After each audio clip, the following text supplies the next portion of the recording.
Right, the chord that causes more confusion than any other is the 7th chord. So if you see C7 written down on your chord sheet or your chord chart or your song sheet, you probably know how to play it, but do you understand it? Very often it's called C dominant 7th, but why is it called that? Most of us know that we form this chord by adding the note which is a tone lower than the root to the major triad. So there's a major triad of C major, C, E, G, and if we go a tone below the C and add that note there, B flat, that is C7, C major plus B flat. And that's fine, and if that's all you want to know, then you don't have to go any further than that in this video. So to get a C7, find a C major, go a tone below, so 2 semitones, so C to B flat, and that is C7 or C dominant 7th. However, this doesn't help us to understand the construction of the chord, and I'm the sort of person I like to understand things. One way of looking at this chord is that it is the major chord, triad, with the true 7th of the major scale flattened. So the true 7th of the major scale is B. Okay? And if I flatten that, that gives me those notes C, E, G and B flat. The proper name of this chord is therefore C major minor 7th, where minor means flattened. But hardly anyone calls this chord by this name. It's nearly always called C7 or C dominant 7th. But why? Why is it called C dominant 7th? Well, it's because it is the dominant 7th chord of the scale of F major, of which C is the dominant note or 5th degree. I'll say that all again. It's because it is the dominant 7th chord of the scale of F major, of which C is the dominant note or 5th degree. That was a bit of a mouthful, wasn't it? If you know your 3 chord tricks, C is the 5 chord in the key of F major. So in the key of F major, you've got F, B flat, C. So the F is the 1 chord, B flat is the 4 chord, and C is the 5 chord. A typical 3 chord trick in the key of F major. So if I run up through a scale of F major, C is the 5th note of the scale. C is the dominant. Now, I said that C was the 5 chord, so if I add a B flat to that, gives us that C 7th chord, okay? C7 is essentially the 5 chord with that extra note. Let's try and get to grips with this. Here is an octave of the ascending notes which make up the scale of F major. You will see that the C is the 5th note, also known as the dominant. So I'm starting on F, F, G, A, B flat, C, there's our 5th, D, E, F. F up to F, a major scale of F. Now, here are 2 octaves of the notes which make up the scale of F major. You'll see it on the sheet. I'll just play it through for you. So F, G, A, B flat, C, E, D, F, G, A, B flat, C, D, E, F. Okay, let's play that a bit lower down.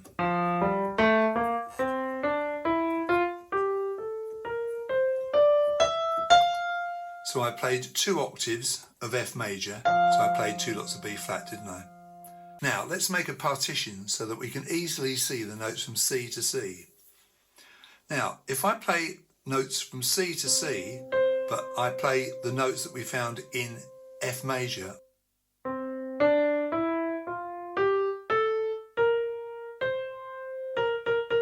now let's pick out the 1st, 3rd, 5th and 7th notes of that scale we played, that special scale we played. So if I pick out the 1st, 3rd, 5th and 7th, now we have our C 7th chords, our C, E, G and B flat. So to recap, C7 is the chord built from the notes from the major scale of which C is the dominant or 5th note, i.e. F major. So C dominant 7th, C7, this chord we're talking about, is really nothing to do with the scale of C major, but everything to do with the scale of F major. Incidentally, if you are playing in the key of F major, you'll often have the chord sequence F, which is the 1 chord, B flat, which is the 4 chord, C7, which is the 5 chord, and then back to the F, which is the 1 chord. And the C7 naturally leads back to that 1 chord.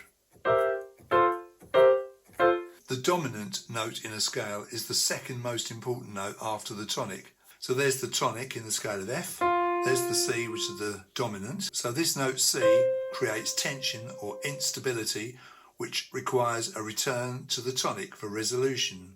So we play the F, play the C, and it makes us feel a bit uncomfortable until we return to the F. I know these are kind of romantic notions talking about instability and resolution, but if you're a musician, you'll probably understand what I'm saying here. Let's try another one. How about the chord of E7? Okay, here's an E7 chord. E, G sharp and B with an added D. It's the E down to D, see? So E, the note E, we have to figure out what scale that's the dominant of. So if we come down 5 from the E, we have A. So E is the 5th of the scale of A, or the dominant in the scale of A. So if I play a scale of A, so if I start on A, I've got A, B, C sharp, D, E, F sharp, G sharp and A. There are 3 sharps in the scale of A major. We have F sharp, C sharp and G sharp. I'll play that again. A, B, C sharp, D, E, F sharp, G sharp, A. Okay? So E is the 5 chord in the key of A major. If I played a typical 3 chord trick in A major, I'd have A major, D major, E major, back to A major. That's the 1 chord, A, the 4 chord, D, the 5 chord, E, back to the 1 chord. It's called the 1 chord because it's built on the 1st degree of the scale. It's called the 4 chord because it's built on the 4th degree of the scale, the D. And it's called the 5 chord because it's built on the 5th degree of the scale, the E. So here are 2 octaves of A major.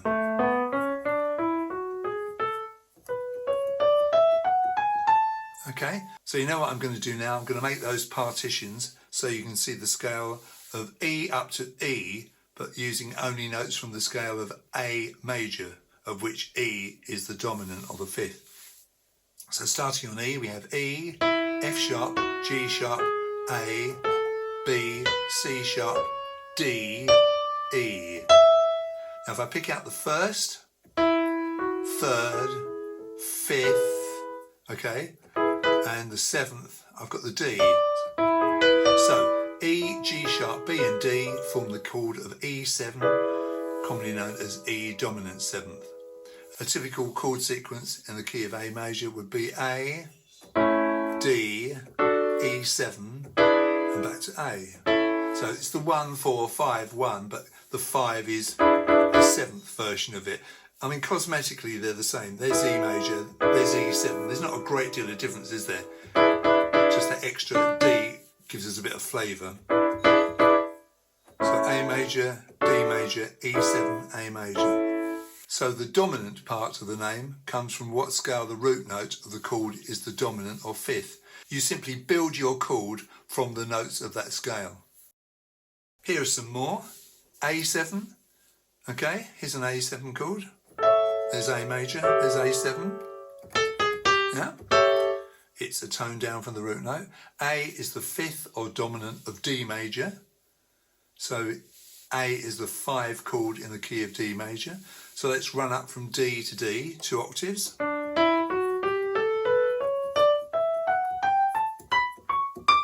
So I played 2 sharps there, F sharp and C sharp. Now let's make the partition and go from A to A using only notes from D major. So let's start with A, B, C sharp, D, E, F sharp, G, A. Now you hear that note really stands out, doesn't it? And that's our 7th note. So if we take the 1st, the 3rd, the 5th and the 7th notes of that special scale, and that's our A, C sharp, E and G, our chord of A7. You put the G there, or you can put it underneath, wherever you want to. And a typical chord sequence in the key of D major is D, G, A7, back to D. 1 chord, 4 chord, 5 chord, 1 chord. Let's do another one, B7. This is a tricky one. B is the 5th or dominant of E major. So B is the 5 chord in the key of E major. So let's run up from E to E, 2 octaves.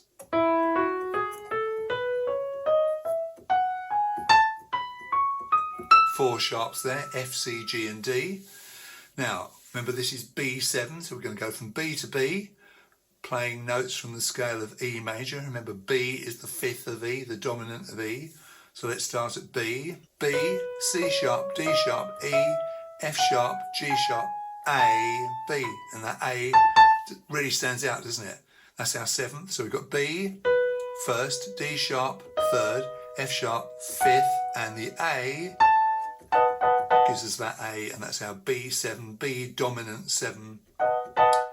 Typical chord sequence in E major is E major, A major, okay, then we've got B7,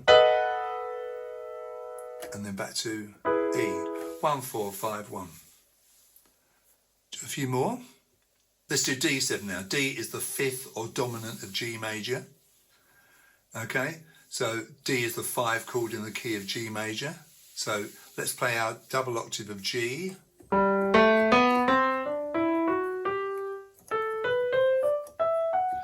Only 1 sharp there. And that was F sharp. Remember, it's the scale of G major. Now let's go from D to D, only using notes from the scale of G major. So D, E, F sharp, G, A, B, C, D, and that C stands out. So we have 1st, 3rd, 5th and 7th. There's our D7 chord. D, F sharp, A, C. A typical chord sequence in the key of G major is G major, C major, D7. Okay, back to G major. 1, 4, 5, 1. Let's do another one, F7. Okay, here's an F chord. Here's F7. With that note, that E flat, a tone below the F added to it. That's F7 or F dominant 7th. F is the dominant of B flat, 5th above B flat. So if we do a double octave of B flat, C, D, excuse my fingering here, E flat, F, G, A, B flat, C, D, E flat, F, G, A, B flat. So 2 flats in the scale of B flat major, B flat and E flat. So if we go from F to F, see the partition there, using notes from the scale of B flat major, we have F, G, A, B flat, C, D, E flat, F. So that E flat really stands out. 1st, 3rd, 5th, 7th, F, A, C, E flat. There's our F7th chord. Typical chord sequence, 1, 4, 5, 1 in B flat is B flat, E flat, F7, which is like that, back to B flat. I'm not doing very good fingering here, but you know, I'm getting the point across, I think. G7, okay, let's do G7 now. G is the 5th or dominant of C major. There's G, there's C, so G is the dominant of C. A G chord is the 5 chord in the key of C major. C, F, G, C, so double octave of C. Okay, let's go from G to G, only using notes from the C scale. And that F really stands out. So our 1st, 3rd, 5th and 7th in this particular scale gives us G, B, D and F. There's the F that stands out. And G7, G dominant 7th is G, B, D, F. G is the dominant 7th in the key of C major. So your 1, 4, 5, 1 sequence in the key of C major would be C major, F major, G7, back to C major. I mean, you could just as easily have C major, F major, G major, but G7 is just a little bit nicer, isn't it? A little bit warmer. Right, let's end with a weird one. C sharp 7th. C sharp is the 5th or dominant of F sharp major. So there's a C sharp. The 5th below is F sharp. So F sharp up to C sharp, that's a 5th. So C sharp is the dominant of F sharp major. Okay? Right, so let's play a double octave of F sharp. So we'll start down here, so the camera picks the whole thing up. F sharp, G sharp, A sharp, B, C sharp, D sharp, E sharp, which is really F, F sharp, G sharp, A sharp, B, C sharp, D sharp, E sharp again, which is really F, and F sharp. Now, the reason we have to call the F E sharp is otherwise you'd have two things called F. You'd have F and F sharp, which you can't do. You've got to use all the letter names up. So we call the F E sharp. We're trying to work out C sharp 7th, but we're going to go from C sharp to C sharp, but only using notes from the scale of F sharp major. So we've got C sharp, D sharp, E sharp, which is really F, F sharp, G sharp, A sharp, B, there's that note that sticks out, and C sharp. So our first, third, fifth and seventh is C sharp, E sharp, which is really F. Okay, then we have G sharp, and then we add a B like that. So there's our C sharp 7th chord, the C sharp major with an added B.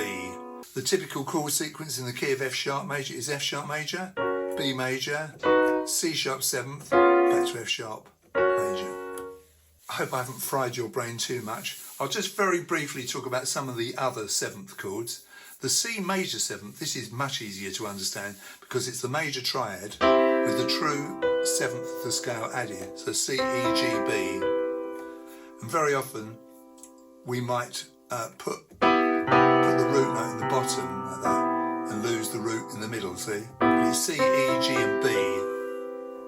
Be careful with this because although a lot of people write this chord as C, Maj 7, sometimes you'll see it written as C capital M7. This is not C minor 7th, which is C small letter M7. Let's talk about C minor 7th. It's the minor triad, C, E, flat, G. So if you want to figure out a minor triad, do a major triad and just flatten the median. Do you remember that one? So C, E, flat, G. And then you add that 7th from the natural minor scale, which remember was a tone, that subtonic note. It's a tone below the root note. So C, E, flat, G, and then added B flat is C minor 7th. So it's C minor and go down a tone from the root note, going back to our layman's way of doing it. So we have C major, which is written C major or just C or C Maj. We have C major 7th, which is written C major 7th or C Maj 7 or C capital M7. There are other far less common abbreviations like C and a triangle and a 7, that's C major 7th. The chord I spent loads of time on in this video, C dominant 7, which is written C7, okay, or C major minor 7th. C7 is probably the most common way it's written out, but if you see C dominant 7th, that's what that is. C minor, which is CM or CMIN. C minor 7th, which is CM7 or CMIN7. There are other 7th chords, but these are the most common, and I think I've probably said quite enough for one video. So like I said earlier in the video, I hope I haven't burnt your brain, but this 7th chord is something that's driven me nuts as a guitarist over the years. I've never really understood it until very recently. Perhaps you're in the same situation as me, you've never been able to explain it to people. You know, people say, oh, why is it called C7 if it's not using the true 7th of the scale? That's because its real name is C dominant 7th, and it's to do with the dominant note in the other key. So C7, just briefly, okay, what is C the dominant of? It's the dominant of F, and F has a B flat note in it. If you found this useful today, please give it a like and consider subscribing to my channel. Thanks very much for watching, and you'll see me in my next video.